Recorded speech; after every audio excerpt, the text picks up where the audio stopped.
कल के मैच के हवाले से अभी इमरान कह रहे थे कि हमें थोड़ा सा 3-4 ओवर पहले ये टारगेट को अचीव करना चाहिए था, लेकिन ओवरऑल कल पाकिस्तान की परफॉर्मेंस एज यूजुअल माशाल्लाह अल्लाह ये नजरें बद से बचाए बड़ी अच्छी रही और पाकिस्तान ने अपना आगाज जो है बड़े अच्छे और शानदार तरीके से किया। और क्या कहेंगे कल के मैच के हवाले से? जी अस्सलाम वालेकुम। इमरान भाई जैसे कह रहे थे, ऑब्वियसली थोड़ा सा मुझे भी था कि जिस तरीके से पाकिस्तान के बॉलर्स ने अपना कल प्रेशराइज किया बांग्लादेश की स्ट्रॉन्ग बैटिंग लाइनअप पे, अपना आपको पता है कि काफी डेप्थ उनकी बैटिंग लाइनअप पे होती है। थोड़ा सा उनको शॉक जरूर लगा कि शंतु जो कि लीडिंग स्कोरर थे उनके वो टूर्नामेंट से बाहर होकर इंजरी की वजह से लिंटन दास उनकी जगह पे है, लेकिन एक बैटिंग ऑर्डर उनका बड़ा स्टेबल आपको नजर आता है। लेकिन पेस बैटरी का क्या कहना, जैसे आप ही कह रही थी, मुझे याद है टूर्नामेंट से पहले भी बार इनके बारे में बात हो रही थी कि जो 30 ओवर हैं जो पाकिस्तान की पेस बैटरी की वो डेडली होंगे किसी भी टीम के खेलने के लिए। खास करके हारिस रऊफ का आपको पता, वो बड़ा एक फेमस हंटिंग ग्राउंड है लाहौर कलंदर की नुमाइंदगी भी करते हैं। वो कल नजर भी आया कि जिस तरीके से हारिस रऊफ अपना पेस को लीड कर रहे हैं फ्रॉम द फ्रंट। लेकिन थोड़ा सा बैटिंग पे आना चाहूंगा, शायद आप दोनों इस चीज से एग्री भी करें कि जिस तरीके से पाकिस्तान की टीम ने 190 प्लस पे उनको आउट किया, अच्छा था कि आपने 40 ओवर्स के अंदर 40 ओवर से कम में आपने उसको चेज भी किया, क्योंकि आपने नेट रन रेट भी मेंटेन करना है सुपर 4 के अंदर। लेकिन थोड़ा सा ये था कि अभी भी स्टिल आगे जाके टूर्नामेंट के अंदर हारे जो आपके फखर जमान है उनका थोड़ा सा कंसर्न साइन है यहाँ पर, क्योंकि वो कंसिस्टेंटली परफॉर्म नहीं कर रहे। काफी टाइम से आपने देखा है कि उनके पास अभी भी एक बड़ी जो इनिंग्स है वो ड्यू है, वो प्रेशर ऑटोमेटिकली आपके मिडिल ऑर्डर के अंदर आ जाता है। तो हारिस थोड़ा बहुत कहता हूँ कि फखर जमान को जो उनसे कहीं ना कहीं शायद एक प्रेशर फील भी हो रहा होगा, क्योंकि आगे जो 2 मैचेस आपने एक मैच लाजमी जीतना है क्वालिफाई करने के लिए। लेकिन मैंने बताया कि आपको नेट रन रेट भी अपना मेंटेन करके अच्छा रखना है यहाँ पर, क्योंकि इंडिया के खिलाफ आप मैच, और एक बुरी खबर भी है अभी तक तो यही थे वहां से अपडेट कि बारिश उनकी 70% है हफ्ते के दिन, और जो पिच क्यूरेटर्स हैं वो यहाँ तक कह रहे हैं कि हमें बहुत मुश्किलात आ रही हैं पिच को तैयार करने में, क्योंकि अभी तक कवर्स नहीं हटे उस विकेट से, अभी तक वो तैयार ही नहीं हुई विकेट। तो ये बड़ा एक चैलेंजिंग साइड होगा पाकिस्तान और इंडिया के लिए। और sad at the same time जिस तरीके से इंडियन जो क्रिकेट बोर्ड की एडमिनिस्ट्रेशन है या एशियन क्रिकेट काउंसिल के सदर हैं जय शाह, जिस तरह उन्होंने इस मैच को, इस पूरे टूर्नामेंट को ख़राब किया है, मुझे लगता है बहुत बुरे अल्फाज में उनका लिखा जाएगा एशियन कप की हिस्ट्री के अंदर। जिस तरीके से इसको बचाया जा सकता था, इनफैक्ट श्रीलंका के अंदर एक वेन्यू से दूसरे वेन्यू में जाया जा सकता था, तो ये जो नहीं किया गया, इससे क्या हम तो इसलिए हमें बुरा लग रहा है क्योंकि हम तो जीतने के लिए खेल रहे हैं, वो हमारे अंदर वो एक जीत की थर्स्ट है। वैस क्या इंडियन क्राउड भी इसको ऐसे ही देख रहा है, इतना ही बुरे तरीके से सोच या देख रहा होगा इस रवैये को जो हम देख रहे हैं? इमरान भाई, बड़ा एक मेरे लिए ना, अगर आप बोर्ड्स को छोड़ के, अगर आपके या पॉलिटिक्स को छोड़ के कहें, जो इंडियन क्राउड की बात करें तो पाकिस्तानी लिटरली उनके सेम ही तासुरात थे जो हमारे थे, क्योंकि सब लोग कितने अरसे से वेट करते हैं कि पाकिस्तान इंडिया के मैचेस और इतने हाई वोल्टेज मैच हो, जिस तरीके से पिछला मैच भी खेला गया था। देखिए पाकिस्तान ने उनको बहुत जल्दी काउंटर भी किया, उनको आउट भी किया, लेकिन आपको भी हमेशा पता है कि जब पाकिस्तान इंडिया का मैच होता है तो वो आखिरी ओवर तक जाता है, इतना आसान नहीं होता। वन साइडेड बहुत कम आपने मैचेस देखे होंगे पाकिस्तान जीत गया या इंडिया जीत गया, तो बड़ा एक हाई वोल्टेज गेम होता है।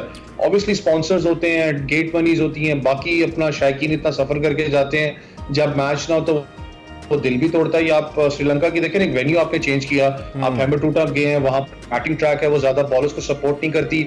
सबसे बड़ा इशू जो सा है वो एक क्राउड के लिए मूवमेंट का है, क्योंकि वो बिल्कुल स्टेडियम शहर से बाहर है, वहां पर इतना आसान नहीं होता किसी नॉर्मल जो आप कहेंगे पब्लिक ट्रांसपोर्ट भी आपको ले जाए, वहां से बिल्कुल बाहर बना हुआ है से, क्योंकि जो सीजन है आपको पता है ओशन के करीब है श्रीलंका, तो इस सीजन के अंदर फ्लडिंग का बहुत ज्यादा चांसेस है। हेम्बरटूटा में भी मैं आपको बता रहा हूँ कि 70% बारिश है कि वो आपके बहुत से मैचेस को खराब करेगी। लेकिन एक यहाँ पर एक न्यूज ये भी आ रही थी कि इन लोगों ने रिजर्व डे रखा हुआ है कि अगर उस दिन बारिश होती है तो अगले दिन, मजे की बात है, अगले दिन भी बारिश है 60%। तो ये चीजें थोड़ी बारिश वाला ही रखा ठीक हो गया। अच्छा वैसे अभी ये जो आपने आगे के मैचेस की बात की है, जाहिर है सारा मजा तो किरकिरा लास्ट मैच में भी जब इंडिया वर्सेस पाकिस्तान मैच खेला गया, 2 के हमने अपनी पहली इनिंग्स बड़ी इंजॉय की, लेकिन दूसरी की बार हम एक्सपेक्ट कर रहे थे कि हमारी बैटिंग लाइन भी बड़ा अच्छा परफॉर्म करेगी और एक अच्छा मैच होगा। अब आगे 10 सितंबर को भी इंडिया वर्सेस पाकिस्तान मैच है। अब अनफॉर्चुनेटली बारिश के चांसेस तो अभी भी एग्जिस्ट कर रहे हैं, लेकिन जो पाकिस्तान का एक कह ले हमने पहले मैच के अंदर उनकी जो परफॉर्मेंस देखी है, चाहे हमारा पेस अटैक है या हमारी बैटिंग लाइन है, क्या लगता है किस तरह से हम इंडिया को मजीद प्रेशराइज कर सकते हैं, दो कि ऑलरेडी उन पर बहुत प्रेशर था, हमने लास्ट मैच में देखा था। देखिए 2 चीजें यहाँ पर, एक तो अच्छा हुआ कि पाकिस्तान टॉस हारा है, मैं हक में था कि कि आपको ना करने का मौका मिल जाता है कि यार क्या हम लोग चेज कर सकते हैं, नहीं कर सकते। आपको पता है पाकिस्तान की चेजिंग हिस्ट्री इतनी अच्छी रही नहीं है। कल भी आप देखें, बेशक हम जीते हैं मैच, हमने 40 ओवर से कम में चेज किया, सारे मामला हैं, लेकिन मैंने जैसे बताया कि आपकी ओपनिंग डिपार्टमेंट कहीं ना कहीं अभी भी थोड़ा सा इशू है उसके अंदर। अल्लाह ना करे कि आपकी बैटिंग जो सी है आगा सलमान तक, जो आपको पता है उनका भी अभी तक स्टार्ट सामने नहीं है ओडीआई क्रिकेट के अंदर। बाबर तो आपको पता है वो परफॉर्म करें, चाहे रिजवान करें, चाहे इफ्तिखार करें। फिर स्पिन बॉलिंग ऑप्शन के अंदर थोड़ा सा शादाब खान को देखें तो वो भी विकेटलेस जा रहे हैं, वो ज्यादा विकेट्स नहीं ले पा रहे, जो कि वो ड्रिफ्ट मिलता है। या तो आपको पता है one of the best googlies कहते थे कि दुनिया में करवाते हैं इमरान ताहिर के बाद, वो भी चीज अब नजर आपको नहीं आती। तो स्पिन के अंदर थोड़ा सा पाकिस्तान में कह रहा हूँ लैक करे, लेकिन पेस बैटरी तो आपकी जबरदस्त जा रही है। लेकिन चाहे आप इंडिया के खिलाफ खेलें, चाहे जिस मर्जी के खिलाफ खेलें, आपको एक चीज तो रियलाइज करनी पड़ेगी, वो ये है कि आपका जो बैटिंग है उसको क्लिक करना पड़ेगा। देखें आप हमेशा अपने बॉलर्स पे तो रिलाय। हाँ, ये बड़ा इंपॉर्टेंट पॉइंट आप उठा रहे हैं। और वैसे कल हमने एक और पेसर टीम में रखा और बार बार जो एक्सपर्ट्स थे वो इसकी तारीफ करते नजर आते थे कि बाबर के पास बड़ी अच्छी चॉइस है। और वो जो रोटेशन ऑफ बॉलिंग था उसने बड़ा हेल्प किया मुख्तलिफ वक्त के ऊपर, जो उन्होंने बॉलर्स को रोटेट किया उसमें अगरचे के शाहीन और हारिस शाहीन और नसीम थोड़ा रन कंसीव कर रहे थे, लेकिन at the same time wickets निकल रही थी साथ साथ, और वो रोटेशन हेल्प कर रहा था। इसी वजह से जो दो सेट बैटर्स थे उस वक्त शकीब और मुशफिक, उन दोनों को आउट करने में हम कामयाब हुए और फिर एक छोटे मजमूए पर रोकने में कामयाब हुए। एक तो ये कि क्या हम इंडिया के खिलाफ भी वैसे 4 पेसर्स के साथ जाएं, क्योंकि 2 स्पिनर्स के साथ वाला आइडिया हमारा कामयाब नहीं रहा था। और क्या कल की जो चेंज ऑफ बॉल था वो बाबर आजम का वो लेसन था जो उन्होंने इंडिया के मैच से सीखा, या it was natural somehow Gaddafi को लेकर?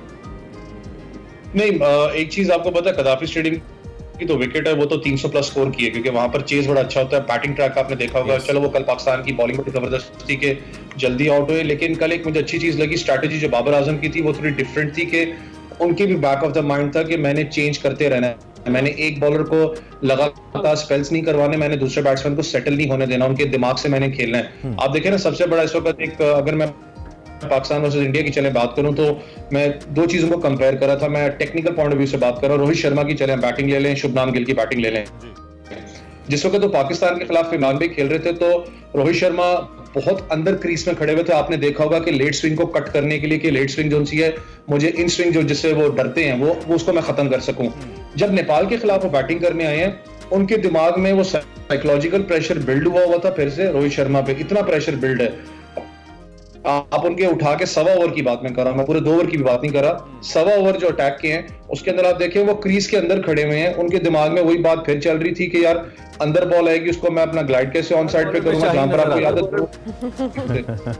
जिसपे वो रिव्यू किया गया तो वो was once a legend said Nasser Hussain, they can not play it, inverted commas के अंदर, यू रिमेंबर? तो वो मुझे तो वो स्टेटमेंट उनकी जो है ना मेरे दिल पे लिखी गई है, दे can not play it, so they can not. Ball के खिलाफ उनको समझ नहीं आ रही थी मैं किधर खड़ा हूं। 1.25 ओवर के बाद उनको जाके अक्ल आई कि इसकी बॉल तो अंदर आ नहीं रही है, तो मुझे क्रीज से बाहर खड़ा हूं। इंडियंस को, ऐसे इंडियंस जो कि टीवी पे बैठ के स्पेक्टेटर्स बन के मैच देख रहे होते हैं और ट्रांसमिशंस कर रहे होते हैं, दे शुड सीरियसली थिंक कि अगर उनका कैप्टन एक ही बॉलर से एक ही गलती करके बार बार आउट हो रहा है और बीट हो रहा है, तो इसका मतलब ये कि there is something seriously wrong with this technique to play that particular, क्योंकि जो भी बैटर होता है एक दफा आउट होगा दूसरी दफा उस पर काम करके आएगा। कुछ कल ऐसी मिस्टेक स्टार्ट में बाबर ने भी की और बाबर भी उसका शिकार हुए। खैर थोड़े अनलकी भी रहे बाबर तो, और जैसे विराट रहे थे पहले मैच में। मैं थोड़ा सा बैटिंग लाइन पे आखिरी सवाल अपना करना चाहूंगा, because that is very important. कल किसी साहब से बात हो रही थी जो क्रिकेट को समझते हैं, उन्होंने कहा अगर ये ऑस्ट्रेलिया इंग्लैंड की बॉलिंग हुई तो हम क्या करेंगे, जिस तरह की परफॉर्मेंस कल फखर वगैरह दे रहे थे और इफ्तिखार के हवाले से भी उनके कंसर्न्स थे, तो हम बैटिंग ऑर्डर में क्या तब्दीली करें जिससे कम से कम हम ट्रस्ट तो कर सकें, रिलाय तो कर सकें कि ठीक होगी, खैर होगी। आपने बात उनकी बिल्कुल एग्जैक्ट है, क्योंकि ये चीज मैंने देखा ना, अगर आप थोड़ा सा पाकिस्तानी होकर अगर आप बाहर निकल के क्रिकेटर देखें, क्रिकेट एनालिस्ट देखें, तो आपकी बैटिंग में फ्लॉज है। मैंने आपको बताया ना, देखें बॉलर्स भी तो बेचारे कहते हैं कि यार कुछ तो रन्स दो ना ताकि हम स्कोर कार्ड पे उसको डिफेंड कर सकें। जब आपकी ओपनिंग डिपार्टमेंट ही नहीं चल रहा, उसके अंदर इश्यूज आ रहे हैं, तो इसका मतलब वो प्रेशर आपका माउंट करता है मिडिल ऑर्डर पे। अब मसला ये है ना कि देखें आपने 10 तारीख को इंडिया के खिलाफ खेलना, आपने वो मैच ऑब्वियसली जीतना भी है, उस मैच के अंदर आपका कैरियर बनता भी है, कैरियर खत्म भी हो जाता है। आप अब्दुल्ला शफीक को मैं कहूंगा ज्यादती है कि आप उस लड़के को उठा के ओपनिंग डिपार्टमेंट में चेंज कर दें, प्रेशर गेम है। साउथ शकील को आप मिडिल ऑर्डर में लें, क्योंकि मैं खुद भी चाहता हूं कि साउथ शकील को खेलना चाहिए, जहां पर आपका प्रेशर आता है ऊपर, अगर आपका ओपनिंग डिपार्टमेंट परफॉर्म नहीं करता, कम से कम आपके पास एक स्टेबल इनिंग्स खेलने वाला लड़का मौजूद होगा। सलमान स्टेबल इनिंग्स उन्होंने टेस्ट में जरूर दिखाई, लेकिन वनडे में मैंने आपको बताया ना उनकी परफॉर्मेंस आज तक अभी तक नजर नहीं आपको आई। इफ्तिखार, क्योंकि आपको पता है उन्होंने पिछले मैच के अंदर जो नेपाल के खिलाफ था बड़ा अच्छा खेला, थोड़ा संभल के खेला है, फिर अटैकिंग मोड के अंदर भी, लेकिन इफ्तिखार का आपको पता है ज्यादा अटैकिंग मोड क्रिकेट है, उनकी ज्यादा ये नहीं है कि वो डिफेंसिव खेलें या वो आपको कंस्ट्रक्टेड इनिंग्स बना के दें। तो ये चीजें कि जो मिडिल ऑर्डर है स्पेशली मैं कहता हूँ आपका, और आपका जो ओपनिंग डिपार्टमेंट है, इसको सॉर्ट आउट करने की जरूरत है। इंडिया के खिलाफ मैच देखा अच्छा खेला, लेकिन स्पिनर्स के खिलाफ जी वन मोर थिंग, बिल्कुल लास्ट, कल इंडिया ने अपनी टीम भी अनाउंस कर दिया वर्ल्ड कप के लिए। तकरीबन यही स्क्वाड है जिस वक्त खेल रहा है। जसप्रीत भी हैं एंड आई होप कि वो 10 तारीख को आ जाएंगे टीम में। जसप्रीत बुमराह अपने बेटे की पैदाइश के सिलसिले में गए थे। तो आप उस स्क्वाड को कैसे देखते हैं, और क्या इंडिया को थोड़ा आईना दिखा इस टूर्नामेंट की सूरत में कि वो वर्ल्ड कप के लिए हवाले से कोई फेवरेट साइड नहीं है जिस तरह का उनका लाइनअप नजर आ रहा है हमें? देखिए उनके तो इश्यूज चल रहे हैं, आपको पता है कि तक के पीछे बात हुई थी कि जी प्लेयर्स जो से हैं वो भी रोहित शर्मा कहानी घोषणा कर, पिछले साल एशिया कप वर्ल्ड कप में भी जो एटीट्यूड रहा है प्लेयर्स के साथ यूएई की कंडीशंस के अंदर, तो ये भी मामला हो रहे हैं। लेकिन अगर मैं पूरी इंडियन ऑर्डर की बात करूं तो मुझे उनकी स्पेशली बॉलिंग यूनिट की समझ में नहीं आ रही। स्पिन पे मैं उनके कोई अपना नहीं कर सकता, स्पिनर बहुत अच्छे उनके पास मौजूद है, जडेजा बड़ा जबरदस्त आपको पता है ऑलराउंडर, लेकिन बॉलिंग यूनिट की अगर मैं बात करूं, आपने सिराज को भी नेपाल के खिलाफ देखा है, मुझे बिल्कुल भी नहीं आई कि आखिर वो करना क्या चाह रहे हैं। अब बुमराह के बारे में बार बार लोग अपना करते हैं, obviously is one of the best bowlers, लेकिन आप एक चीज को रियलाइज करें कि वो काफी अरसे के बाद इंडियन टीम में वापस आ रहा है। इससे पहले उसने सिर्फ एक बड़ी सीरीज, वो बड़ी सीरीज तो नहीं थी, आयरलैंड के खिलाफ आपने लिमिटेड ओवर्स खेला, ठीक है, जहां अच्छी परफॉर्मेंस रही नहीं है। ये प्रेशर गेम होती है, यहाँ पर कुछ और आपको एवरेज चाहिए। ये प्रेशर गेम और है, और इसमें जो उनकी टीम में वापसी है ऑब्वियसली उनको भी एडजस्ट करने में टाइम लगेगा। Thank you very much Awais, आपने अर्ली इन द मॉर्निंग हमें ज्वाइन किया जी। 10 सितंबर को पाकिस्तान वर्सेस इंडिया मैच होने जा रहा है, और हमारी पिछला जो ट्रैक रिकॉर्ड है उसके मुताबिक ये मैच भी हम जीतेंगे इंशाल्लाह।